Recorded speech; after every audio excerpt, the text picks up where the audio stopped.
The Bible, love it or hate it, is a book filled with puzzles and mysteries. It will be our task to unravel as many of them as possible. We want to understand the Bible as a human book, not a book inspired by a god. I'm Robert M. Price, and this is The Human Bible. I am your host, Robert M. Price, and this is The Human Bible. The Human Bible is a radio show and podcast of the Center for Inquiry, a think tank in advancing science, reason, freedom of inquiry, and humanist values in public affairs and at the grassroots. And now, once again, let's start the show by getting up to speed.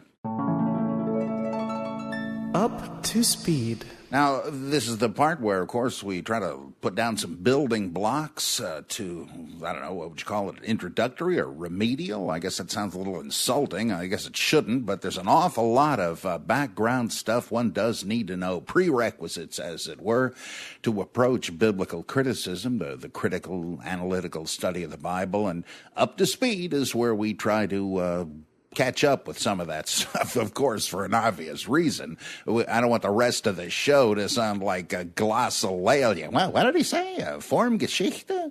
Well, last time we started doing a little mini-series on Formgeschichte, or form history, or form criticism, the delineation of the types of materials that you find really all through the Bible, but especially in the Gospels. And it's an attempt to show the boundaries of the little bits of oral tradition that we surmise were passed on by word of mouth in the early church before the Gospels were written. That doesn't necessarily imply that there was a historical Jesus, though many people do take this as the way of linking our present Gospels with a historical founder.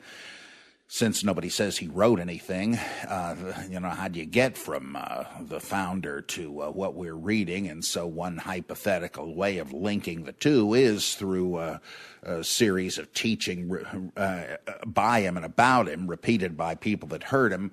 But it doesn't really demand that. All you need to say is wherever they got it, people were repeating stories and sayings that they at some point attributed to Jesus, whether they actually go back to him or not. That doesn't really matter.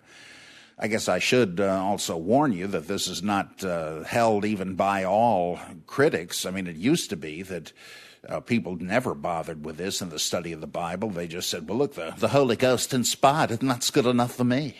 So it must be true. Who knows if anybody remembered it? Who cares? The Holy Spirit, as the Gospel of John said, brought to the remembrance of later people what Jesus had said. Well, that is no real help. I mean, that's like automatic writing, like the Urantia book or something, or the Course in Miracles, which I like to call the Course in Malarkey. But anyway, others, however, doubt it because they say there was no tradition. The Gospels have just been written out of somebody's head, and often I think that is the case. But I am still one of those that think that we wouldn't have the Gospels, especially Matthew, Mark, and Luke, reading as they do if they weren't based on orally transmitted nuggets, little bits and pieces, what they call pericope, a pericope being a sort of self-described, self-circumscribed, I almost said self-circumcised, that's not right, a self-circumscribed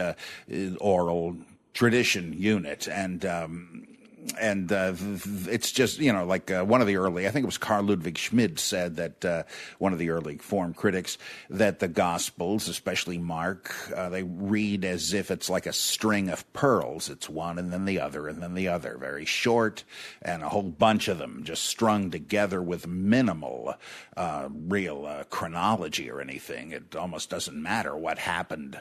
This would happen before or after, and that's one reason you see some of these stories in different orders in different Gospels, because the Gospel writers knew there was no inherent chronological order, and sometimes they just rearranged them for the sake of subject matter. But we talked about miracle stories last time and showed how they were common in the ancient world, and of course they still are. And however, that whenever you read a miracle story, there's certain elements you're going to find again and again. Not every one of them every time, but most of them, and in pretty much the same order. It's a kind of a logical structure, a narrative logic of miracle stories. Well, today I'd like to talk about another very major one, type of story in the Gospels, and that would be what are variously called paradigms. Martin Debelius called them that, but that's kind of faded now because the word paradigm has come to be used in other connections as a kind of a general heuristic device or a thought model imposed on data. So that's kind of fallen beside the way. Another name, the one that Bultmann gave them, was of broader application. I don't know if I can even say this one, which is a good reason not to use it. Apothem.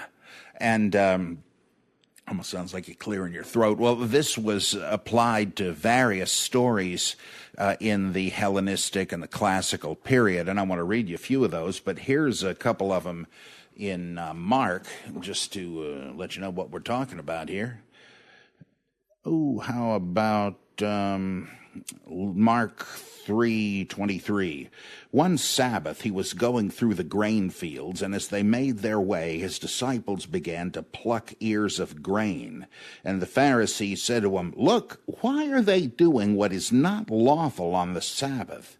And he said to them, "Have you never read what David did when he was in need and was hungry, he and those who were with him? How he entered the house of God when Abiathar was high priest and ate the bread of the presence, which it is not lawful for any but the priests to eat," the reserved sacrament, in other words, "and also gave it to those who were with him? And he said to them, the Sabbath was made for man, not man for the Sabbath. So the Son of Man is Lord even of the Sabbath." So you see what you got there, a brief stage setting like you do in a miracle story. You don't really have much explanation of why anybody is where they are. That doesn't really matter. We just have a rapid setup to get to the punchline. Now, very often the punchline is very short and succinct, and you have to suspect that in some of these people have added on related sayings, and this would be a good example. As it is, Jesus replies to them with a scriptural precedent, and then there is a set of sayings that aren't really necessary, and they're set off, like in 2:27, and he said to them, the Sabbath was made for man, not man for the Sabbath. I mean, that's almost a wink to the reader saying, yeah, here's another saying on the same topic that originally wasn't in that story. But it is germane. Okay, that's one. There's actually right before this one, there's a goodie. Mark 2:18. Now John's disciples and the Pharisees were fasting, and people came and said to him, "Why do John's disciples and the disciples of the Pharisees fast, but your disciples do not fast?" And Jesus said to them, "Can the wedding guests fast while the bridegroom is with them? As long as they have the bridegroom with them, they cannot fast. The days will come when the bridegroom is taken away from them, and then they will fast in that day." And then it goes on to almost certainly add a couple of mini parables to it. But the original point would seem to be, look, it's like in Ecclesiastes, you don't fast all the time, just like you don't feast all the time. And you don't fast during a wedding reception, do you? But the wedding reception, when you're supposed to feast, comes to an end, and then the time for fasting rolls around. You don't have to fast all the time. So set up, and then you get to the punchline. I love that. Oh yeah, the pronouncement, and that's what Vincent Taylor called these, and most people go along with his nomenclature nowadays and call them pronouncement stories. I usually do, so I kind of like that. A story that issues in a pronouncement. Here's another, and I don't know why I'm doing these backwards. Mark 2:15. Just open the Bible, and it's almost all you have to do to find a bunch of these. And as he sat at table in his house, many tax collectors and sinners were sitting with Jesus and his disciples, for there were many who followed him. And the scribes of the Pharisees, when they saw that he was eating with sinners and tax collectors, said to his disciples, "Why does he eat with tax collectors and sinners?" And when Jesus heard it, he said to them, "Those who are well have no need of a physician, but those who are sick. I came not to call the righteous, but sinners."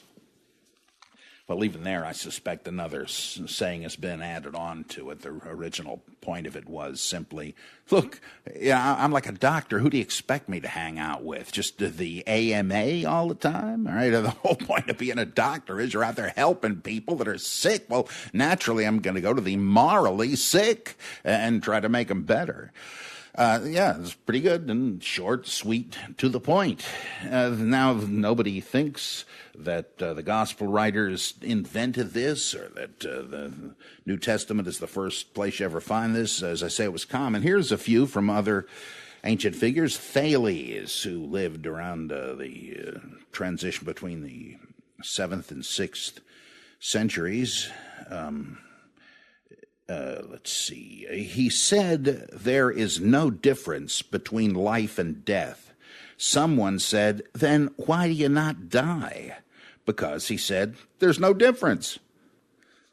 Pretty good one, right? There's no special urgency to die if one's not better than the other. Why not just stick with what you got? To the question as to which is prior, night or day, he said, "Night is one day older." Someone asked him if a man who did evil could escape from the gods. "Not even one who thinks evil," he said. To the adulterer who asked if he should deny that he committed adultery, he said, "Perjury's no worse than adultery." He was asked what is difficult to bear. He said, "To know oneself." What is most easy to bear? To advise someone else. What is most pleasant? To succeed at something, and so on. Let's see. Again, short, sweet, to the point. I love Diogenes, one of the founders of cynicism, way back there in the 5th to 4th centuries BCE. Diogenes, who was washing his vegetables, saw Socrates, I think it is, going by and said, "If you learned to stomach these, you would not have to flatter the courts of tyrants." Oh, I'm sorry, it's not Socrates. Aristippus replied, "If you knew how to get along with people, you would not be washing vegetables." I like that, right? Meat was not that easy to come by, and so it was only the wealthy and the rulers who had it. And here's old Diogenes rebuking or mocking his fellow philosopher, saying, "Yeah, I know why you hang around with the rich, because you like the menu. If you really had your head on straight like me, you'd just get used to eating disgusting vegetables," something I personally have never gotten around to. And then the answer is, "Oh, yeah, well, you're stuck doing that just because you're such a jerk." Well, nobody's going to invite you to any dinner. That's good. He was asked what advantage he had gotten from philosophy. He said, "To be able to get along confidently with everyone." Once he was going into the house of a courtesan. When one of the youths with him blushed, he said, "It is not entering that is trouble-making, but being unable to come out." Someone showed him a very difficult riddle and said, "Solve it." "You idiot," he said, "why do you want me to solve it? It gives us enough trouble as it is." And so on and so on. There's just an endless number of these things. And, where they come from? Do they definitely come from Diogenes and Pythagoras and Thales and Jesus? Oh, boy, that's difficult because, as Vernon J. Robbins pointed out, and Burton Mack, these guys wrote all sorts of stuff about this. They said, actually, we know from educational materials that it was common for teachers to get their students, like high school age, I guess we would say, to show they understood a particular philosopher by making up a story and or saying that they think would embody his thought. And so they did, and I love that. And that's why when I teach my Modern Gospels course, I have people write their own gospel. Boy, it gives you an insight into this stuff that nothing else does. So, who knows what actually goes back to any of these people. It almost doesn't matter, right, because the punchline is what matters. So it's again, short, sweet story as a setup to the saying, and sometimes there are added sayings. Let me just say one last thing about why this is important in critical biblical studies, such as the study of the quest of the historical Jesus. As Rudolf Bultmann pointed out, it appears that often merely the punchline circulated just as an aphorism, which means an uncarried ism, a saying without anything to prop it up just by itself. And often that's fine. Like you just look at the book of Proverbs. There's all kinds of stuff with no narrative introduction, and you don't really need one. It's in any body of literature, a penny saved is a penny earned. Do you really need a setup for that? It's self-evident what sense it makes. But sometimes people were no longer quite sure of what the point was. And so they ventured possible explanations by saying, well, maybe it's an answer to this question, or maybe it was said in so-and-so context, and one is made up. And sometimes you really suspect that because of the anachronisms or the improbabilities in the situation, like the one where the Pharisees spot Jesus allowing his disciples to glean grain, something the poor could do. In fact, farmers were told to leave some of the grain unharvested for the sake of the poor, but you weren't supposed to do it on the Sabbath. It would be easy enough to glean enough of it the day before to have some left over for the Sabbath, right? And so the Pharisees, who were legal experts, are saying, hey, how come you let them do this on the Sabbath? Now, you got to ask yourself, wait a minute, were there Pharisees in Galilee at the supposed time of Jesus? We don't think so. It looks like they didn't really hang out there. They lived in Jerusalem to be near the temple, and it was only after the temple was destroyed in 70 CE that Pharisees took it on the lam up to Galilee, where they didn't get a big reception. Nobody really cared about legal niceties up there. So they're already there in the time of Jesus? Oh, boy, that seems a little iffy. Plus, just picture the situation. How do they know Jesus is even doing this? What, are they following him? Are they stalking him? They got spies having him under surveillance? Or the thing about he eats with tax collectors and sinners. Listen, how do you know that unless you're doing the very same thing, right? What do you got a car out there, a couple of detectives with binoculars. I'll see who he's eating with today. I mean, if you're close enough to know he's dining with them, doesn't that mean you are? It's pretty clever, but it doesn't really look like a historical report. And you never know how many of these stories leading up to the pronouncements were fabricated just as guesses. I don't know, was he talking about this? Let me just give you an example. Here's one, an aphorism that somehow didn't pick up a story, but it got in the Gospels anyway. Be careful not to throw your pearls before swine or holy things before dogs, lest they trample them in the mud, turn on you, and tear you to pieces. Got any ideas what that's all about? What does it mean? Don't share holy things, teachings with the common rabble out there?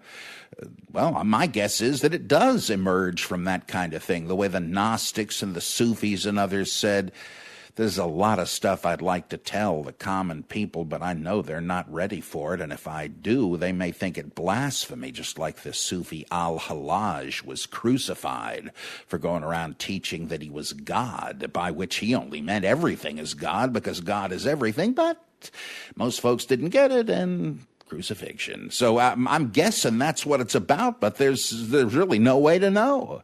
And so Bultmann is suggesting a lot of these stories are probably made up as interpretations. So Luke does that with his parables.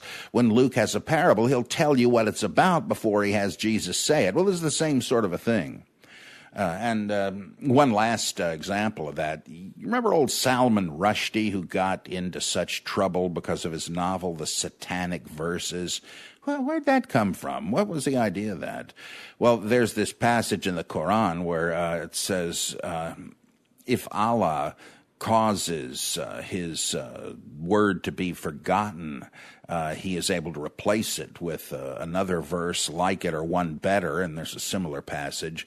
It says, Allah abrogates the interjections of Satan. Now, what's that? We ought to have that under a separate rubric. Is that in the Quran? Well, people really were puzzled with that, and they said, hold on a second. Interjections of Satan?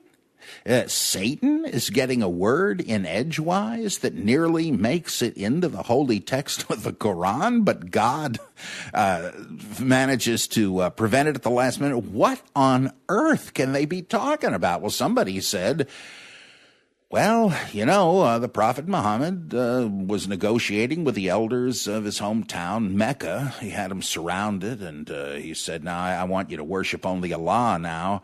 And they said, well, we got an awful lot of gods here, and we can make a decent buck off it with all the pilgrims coming here to the different shrines. Tell you what, how about if we do make Allah the chief god, but we make the three Meccan goddesses, Al-Lat, Al-Manat, and Al-Uzza, the daughters of Allah who can intercede with him for you. That's a pretty decent compromise, isn't it? And the story goes, Muhammad was willing to say, well, yeah, all right, that's not bad. And then in his tent that night, the angel Gabriel pokes him in the ribs and says, are you out of your mind? Daughters of Allah? Don't you know Allah begetteth not and is not begotten? And Muhammad says, yes, yeah, what was I thinking? And he goes back and says, no, I'm sorry, that's out of the question. Well, did that actually happen? I doubt it, but somebody was using their wits to say, maybe this is what led to this puzzling saying. And Bultmann's saying that's probably happened a great amount of the time in the gospel. So pronouncement stories, just what they sound like. A story that is a setup to make sense for the pronouncement that is about to follow. Try a little more form criticism next time with yet other types in the Gospels and the Psalms. It's interesting. You can make a lot of sense of mysterious-sounding stuff in the Psalms, understanding the ceremonial, ritual basis for them. Well, I want to consider a listener question, but before we get to this one, I would really like to thank you for supporting the show by sending in these great questions. And I hope you'll keep sending them in. Please do not ever think you've got a stupid question. Believe me, if something occurs to you, it has occurred to a load of other people, and maybe they just don't have the guts that you do to bring it up. So please do not hesitate. Anything's a good question. Tom asks, there's a lot of overhyped debate out there about the Bible and same-sex marriage. It would be nice to hear some unbiased, critical discussion on what the Bible actually says about homosexuality and some of the interpretations of what those passages might mean. Can you help? Indeed, I can. How many days have you got? No, I'll try to be concise on this. There's a great essay on this in the latest issue of the Westar Institute magazine, The Fourth R, an advocate for religious literacy. This is the May-June 2012 issue, and there's this essay called When a Man Lies with a Man as with a Woman in this issue by Stephen J. Patterson, a very erudite and great guy, an old Jesus Seminar pal of mine. And in it, he makes the point that I think is number one in this. Even if the Bible refers to what we would have to call homosexual acts, and I think it does here and there, That is not to say that it is dealing with homosexuality as a moral, social, psychological phenomena as we know it today. In fact, I think it is not. And this is just the tip of the iceberg in that almost none of our questions of sexual morality ever come up in the Bible.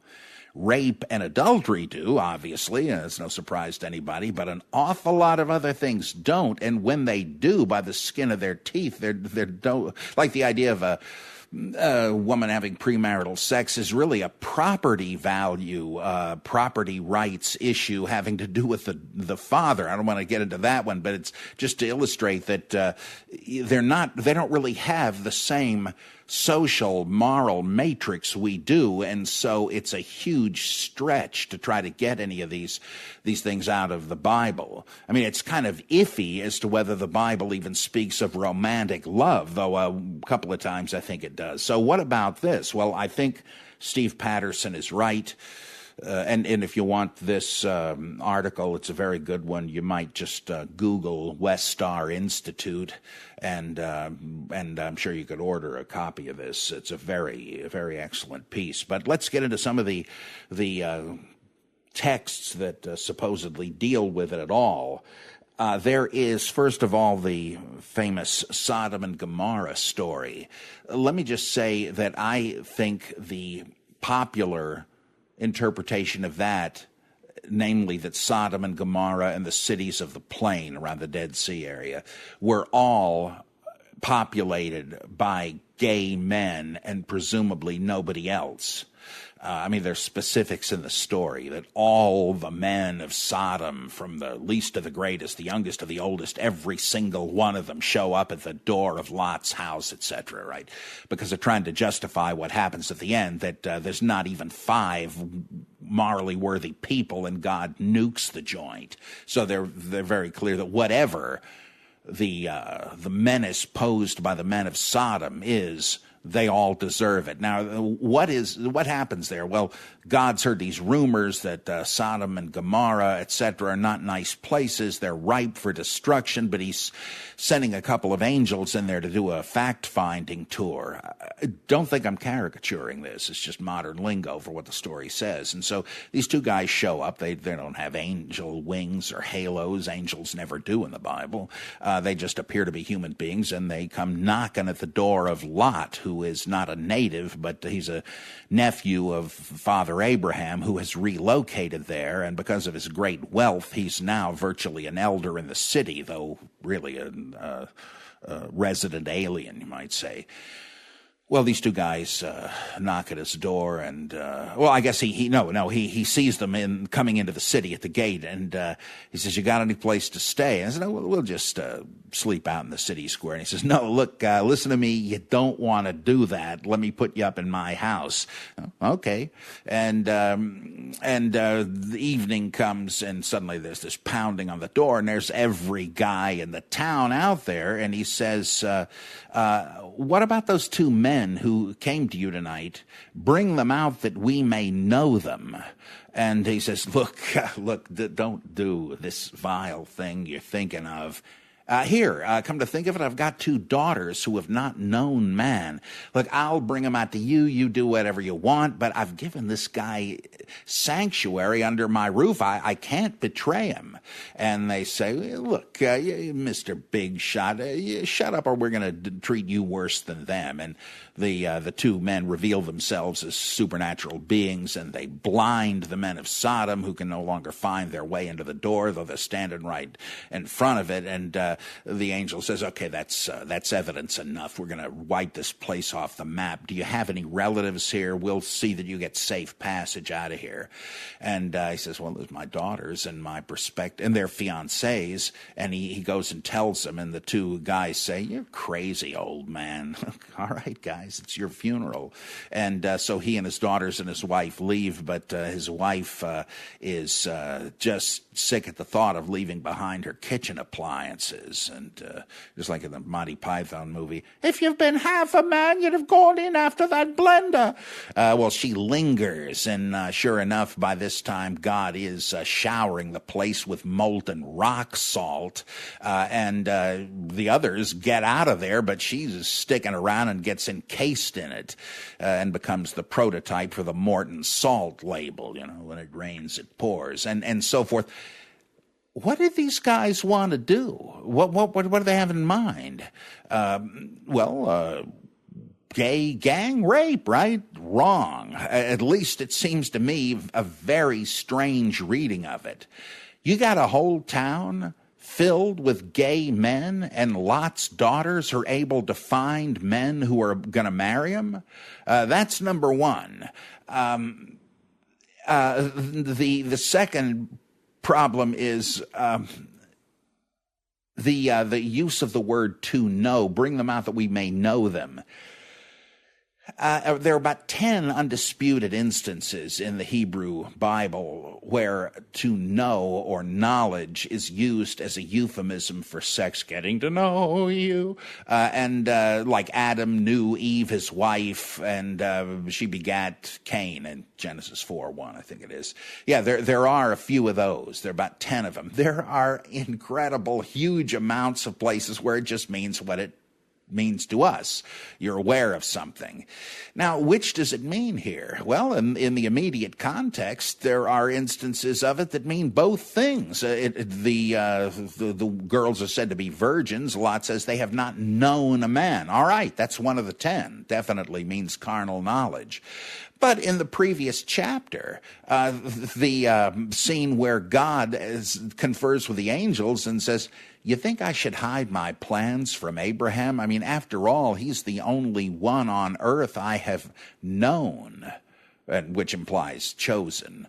I've taken into my confidence. So they do tell him, known. Does this mean that Jehovah's sneaking off into the bathroom for illegitimate liaisons with the patriarch Abraham? Get out of here.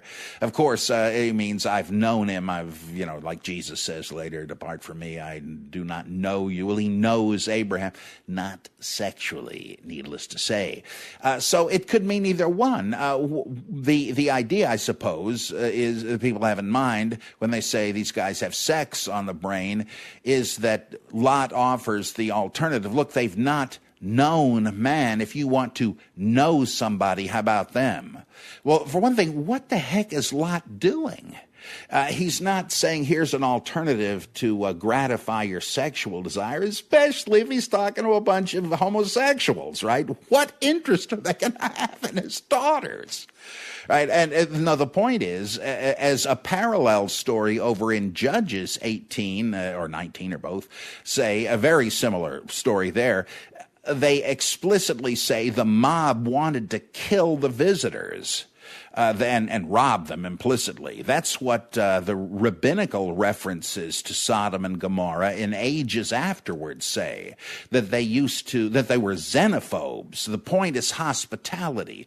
Lot is the hero because though we have trouble seeing it for obvious reasons, he is willing to make the dearest sacrifice to avoid betraying people to whom he's given sanctuary. That's like, that was a huge thing in the ancient world where you didn't have hotels and motels every few miles, right? Your life might depend on hospitality. This, for centuries, like in First Clement, we have long disquisitions about how you must give people shelter and so forth. So according to the writer, for whom women were not that valuable, detestable as it is to us, he's willing to say, look, they're my own daughters, but why don't you occupy yourself with them since you're such base, as the Bible says, base fellows. I can't betray these guys. Now, any sane father would make the opposite judgment today. I realize I'm not defending it, but I think that's the thinking in the story. So he's not offering them a substitute in kind. He's just trying to distract them. And if they were all gay rapists, he'd never offer this. So it seems to me that just has nothing to do with it. Lot, good host, just like Abraham was in the previous story where he puts on a feast for God and the angels before he knows who they are. Lot doesn't know these guys are angels. He gives them shelter. But the men of Sodom, oh boy, about as bad a host as you could ask for, and that's why they get nuked. So this one, sorry to waste the time on it, does not seem to have a thing to do with homosexuality. How about these two passages in the holiness code of Leviticus, where it says that if a man is found to lie with a man as if he were a woman, they'll both be stoned to death.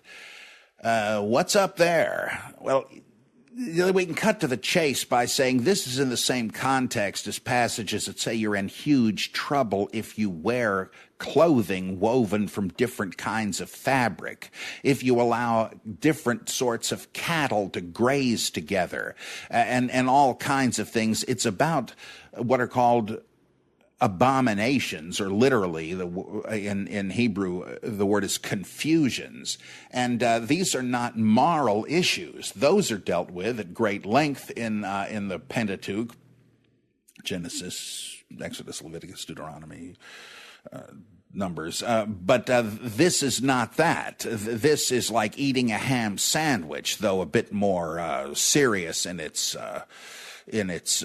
consequences. But these things are not exactly moral problems. These are the ceremonial practices. Some think they had to do with idolatry. Steve Patterson makes a good case for saying it had to do with visiting the sacred prostitutes, male and female, of the religions of Baal and Astarte. That's not unlikely.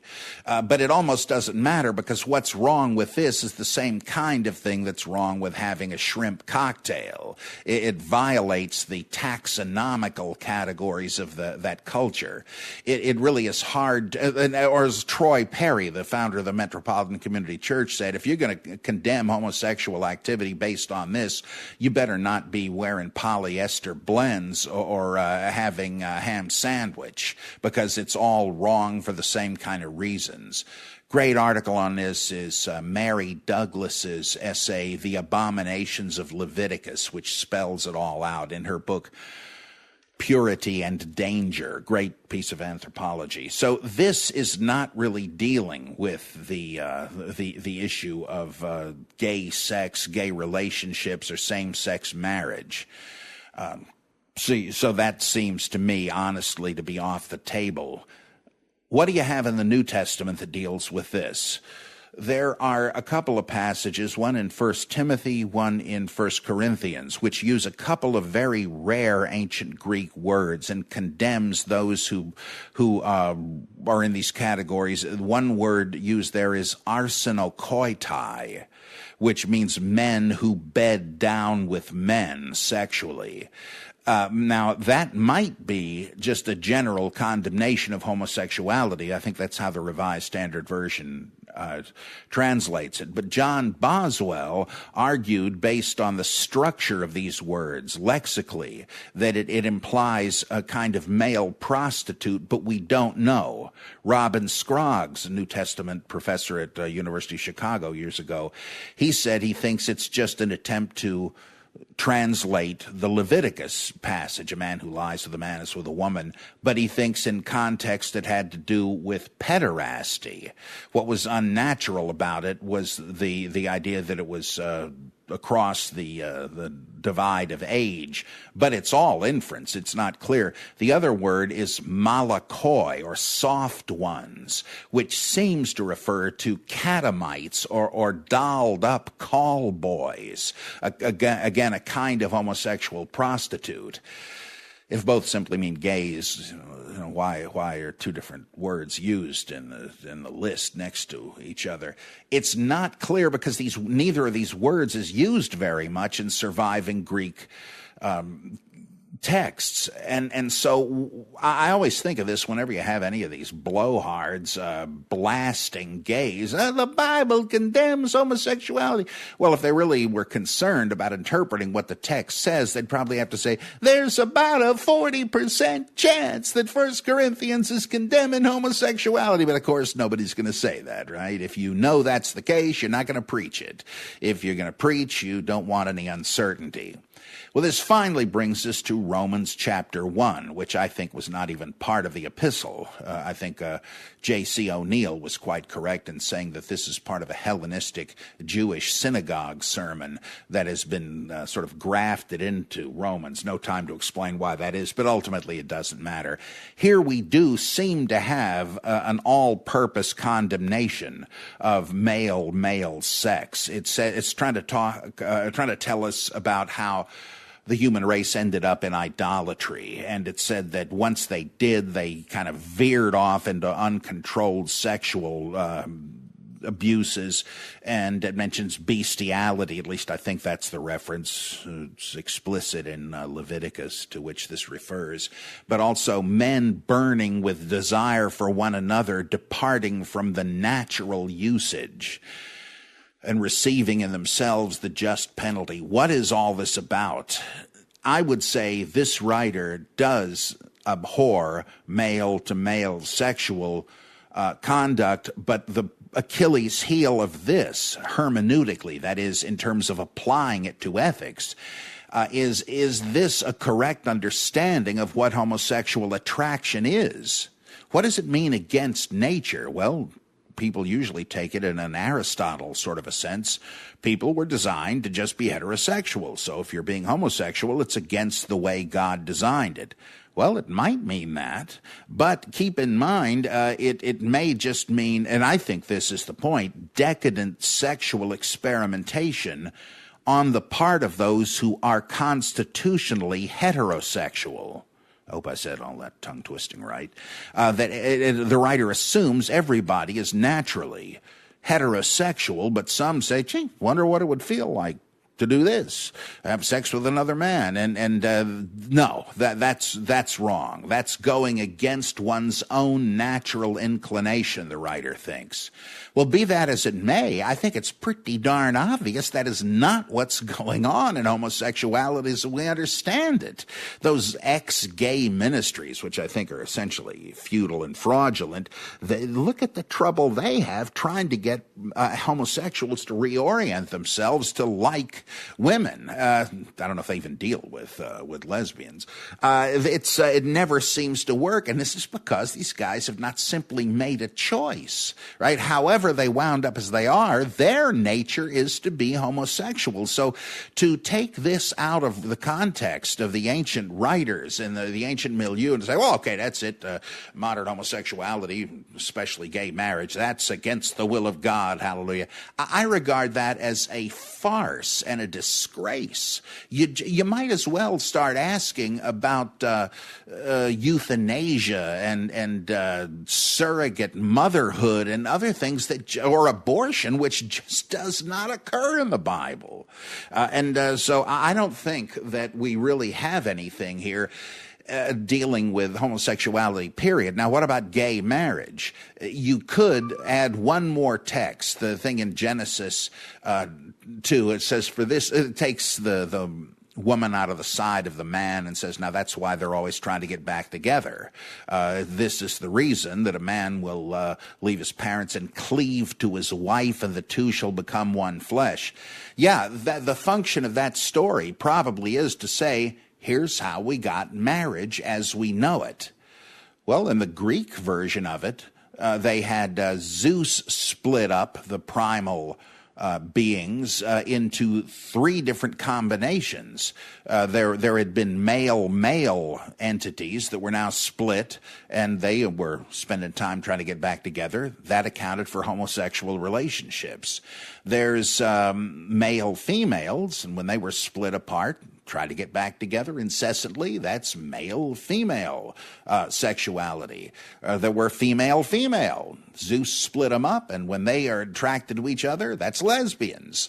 So does the Bible have a shorter story because they just didn't bother to mention the others, or because they were trying to be different?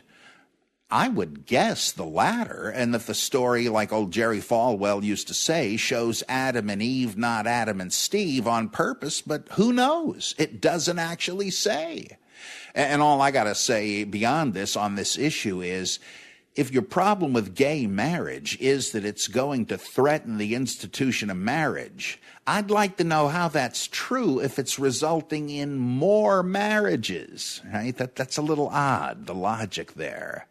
And if you're going to browbeat homosexuals for being promiscuous, and suddenly some say, well, you're right. We would rather get married and go for monogamy. Oh, no, I'm sorry, you can't do that. Well, which way is it?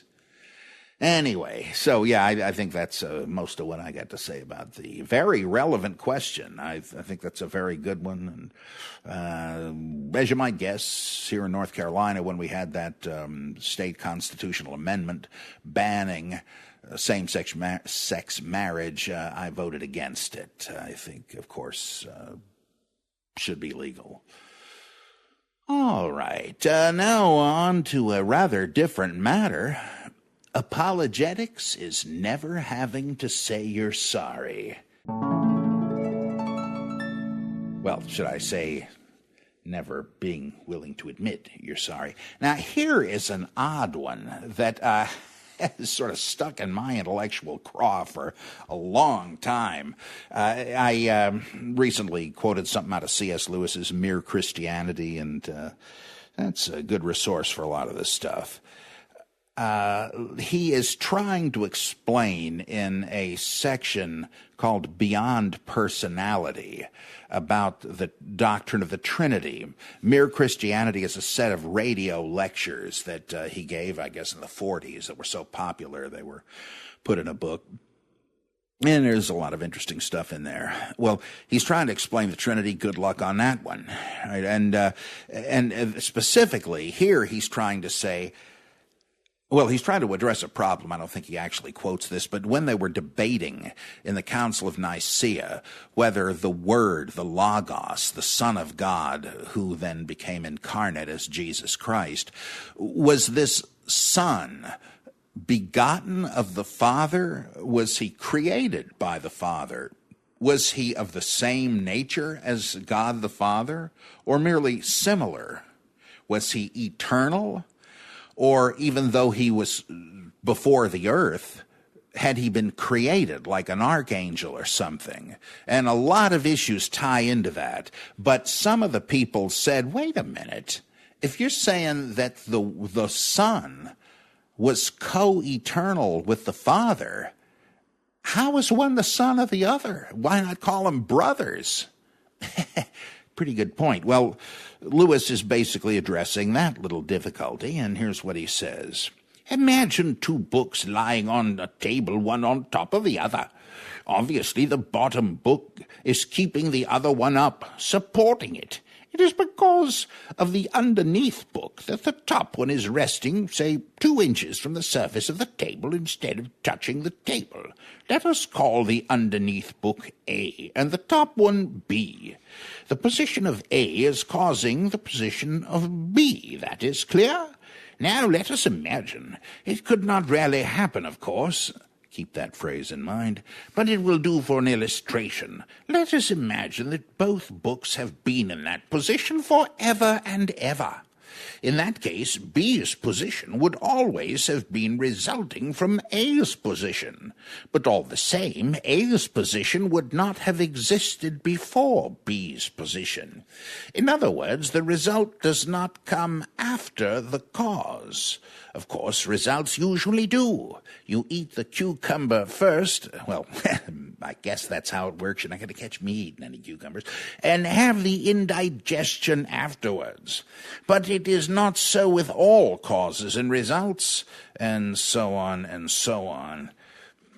All right, it is just an illustration, but I think it gains any effect it has from being an analogy.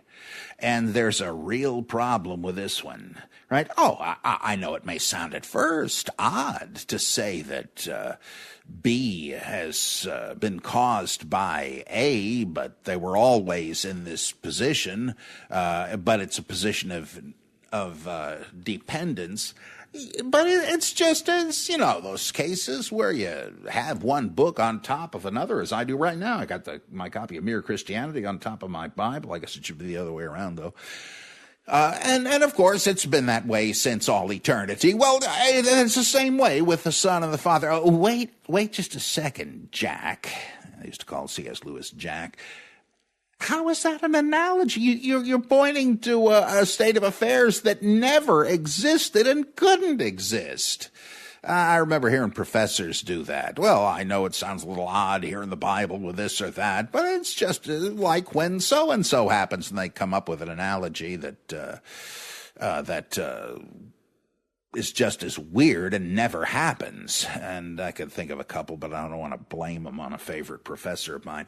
Well, I've spent so much time on other things, I will basically kind of leave that one as it is. But it strikes me that you're trying to, what I guess Jonathan Culler would call, naturalize one text, the claim that the Son is dependent on the Father, even though they're both eternally co-present, by saying, well, it's not that odd. It's like other examples, but the example given is just as outrageous.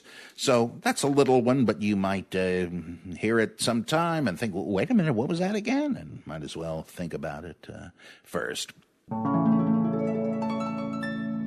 Okay, another question. Keep sending them in. Irvy asks, I came across your show while driving here in Grand Rapids, Michigan, listening to my favorite radio station, Public Reality Radio. I've always been confused about what Christians believe about the afterlife. What does the Bible actually say on the matter? Do people go to heaven or hell immediately, or do they have to wait for the judgment day? I'd really appreciate any insight you could give me. This is one of those things where, as Ernst Käsemann said, the Bible isn't the key to religious unity. It is the explanation of why there's so much darn diversity. And, of course, that's not a bad thing in one sense. I think it's a real good thing. I just think, even when I identified as a Christian, I thought, hey, look, I say let 100 flowers bloom. I find it just fascinating to see this luxuriant growth of different interpretations. Why not? But it's confusing, too, though, right? Especially if you want an answer and you don't want to just juggle theories. Okay, I understand that. Well, then the Bible is liable to be a bit disappointing because it certainly does, as Käsemann say, provide the footing for an awful lot of conflicting theories on all kinds of things, and this is sure one of them. In the Old Testament, you have, I think, three major competing views. One of them, as in the Garden of Eden story, can be summed up in the words of a bumper sticker you've probably seen. From dust you came, to dust you will return. That's it. There's nothing about any reprieve, any resurrection, any life after death. Then there is a second version which seems to be borrowed from Babylonian religion, the idea of Sheol, a great nether world, pretty much shared with the ancient Greeks also, the idea of Hades. Everybody shows up there, at least their ghost does. They may be floating around in a subterranean ocean, depending on how they mapped out the universe, but it's not really heaven or hell. It's not reward or punishment. It's just kind of hanging around a dim bus station forever, like that Twilight Zone episode where Vera Miles keeps seeing herself sitting across from herself on another bench, and her suitcase keeps popping over by the luggage rack, and then it's by her feet again. You really want to. I mean, to me, the horror in that episode is having to hang around that place the whole time. I've been in airport screw-ups where I've had to sleep the night in the airport or in the Washington, D.C. train station once. I was there to give a talk, and they didn't send anybody to meet me, so I and the bums were hanging out all night. Oh, what fun. That's kind of Sheol. Not really agonizing, but kind of a bore, at least if you're mentally lucid enough to realize it. Remember when Odysseus goes to find the shade of Achilles in Hades, and Achilles says, boy, I'd rather be a slave up on earth than be the king of this dump. Well, yeah, so there's a lot of that. David, Jacob, others, they say, yeah, I'm going to Sheol, not looking forward to it. Well, then the third option in the Old Testament that comes up real late in the day, in the Hellenistic period, is that the dead, the righteous dead, at least the righteous dead of Israel, after wars and so on, might come back to life. Apparently they will, but the unrighteous will not, and the pagan oppressors will not. But at least some will shine like stars in the kingdom of their Father, and so on. Daniel says that, Matthew picks up on it. So some kind of a resurrection, but very little is mentioned of it. There's a passage in the Isaiah Apocalypse section of Isaiah that also briefly refers to that. So this idea appears to be borrowed from the Zoroastrian religion, which Jews encountered in Persia, and it was borrowed from there. Well, a lot of fermentation is going on as we get on into the New Testament, and there you have pretty generally assume the idea that there will be a resurrection at least of the righteous dead at the end of the age, which the New Testament writers expect is coming on us pretty quickly now that Jesus has died and risen, and he is the first fruits of the resurrection. It's like a harvest, and some of it gets ripe before the rest, so you harvest it, and very soon you expect the rest will come to fruition, and you'll harvest that too. So if Jesus has been raised from the dead, the rest of it can't be very long in coming. And so they thought, yeah, any time now, the resurrection. Well, who is going to rise from the dead? According to 1 Corinthians 15, it seems only, and any Pauline epistle, it seems only the righteous, only the Christian believers, etc. Not that it equates Christians with the righteous. There are plenty of unrighteous so-called Christians, but at any rate, the good guys will rise from the dead. What about everybody else? Well, apparently they're just dead. That's the way the Pauline material speaks of it. But in the book of Revelation and in the book of Acts, where Paul is shown preaching, you have the idea that the righteous and the unrighteous will rise from the dead to face judgment. Now, logically, that ought to imply that there isn't any post-mortem existence before that, wouldn't you think? I mean, in the Quran, in Zoroastrianism, and so on, the dead die, and they're just out like a light. And of course, there are groups like the Seventh-day Adventists that believe this today. It's sometimes called Christian mortalism, or the soul sleep doctrine. You won't notice the passage of any time because you die, and then the next thing you know, you're awake and facing the judgment. But there are passages in the New Testament that imply an immediate fate after death.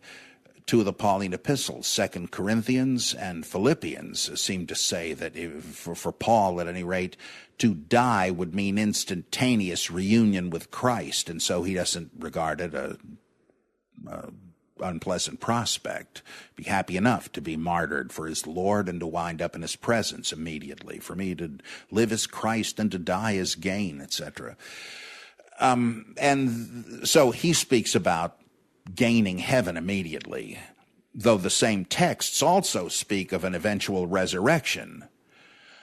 Now, this might reflect a belief that you find also in the Quran, that though most people do have to wait for the final trumpet, the archangel, the sun rising in the west, the last day, and all that, there are some few who immediately go incorporeally to be with God in heaven, and they are the martyrs.